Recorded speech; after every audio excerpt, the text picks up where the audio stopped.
All right, so we are on number 4 on the top of page 73. We're told to consider the regular hexagon below. Remember that regular means all sides are congruent, also means that all angles are congruent. So this makes this one a little bit nicer than number 3, but we still have to start off with our interior angle sum. So we're looking for x, we're looking for our interior angle and our exterior angle. So one, each interior, each exterior, okay? But they just happen to all be the same because it is regular. So again, we're gonna start off with our n minus 2 times 180, and that's our interior angle sum. We have 6 minus 2 times 180, which gives us 4 times 180, which gives us 720. Okay, double check that in your calculator. It's right, but I want you guys to be able to follow along as well. So our interior angle sum is 720. Since it's regular, we can actually save solving for x for last. Find our interior and exterior angle measure first. Remember that formula we talked about yesterday is the number of sides minus 2 times 180. So that's our interior angle sum divided by the number of sides. Tells us each specific angle measure. That's exactly what we have here. So if we went ahead and said 720 divided by 6, that equals 120. Our interior angle is 120 degrees.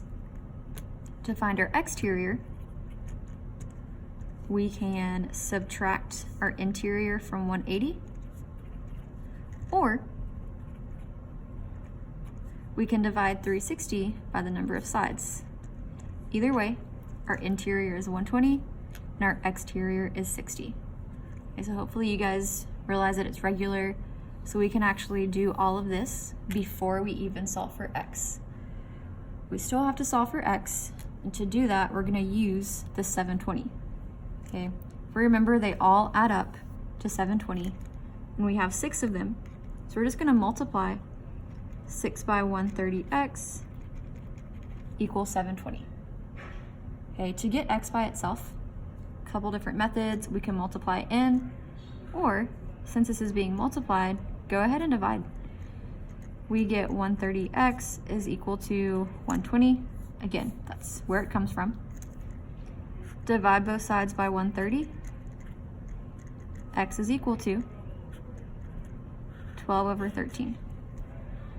So we can use this and plug it in to 130x to figure out that our interior angle is 120. It still works out, but we can also kind of bypass that and just use the fact that this is regular to figure those measures out beforehand.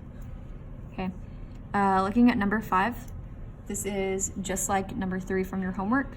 So I was hoping that you guys would be able to figure that one out, because with this one, we're gonna do the long way and then we're gonna look at those angle relationships. Usually we divide 360 by the number of sides, and that gives us our exterior angle.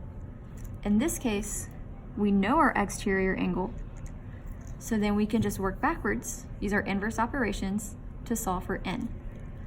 So we're gonna multiply both sides by n, cancels out here.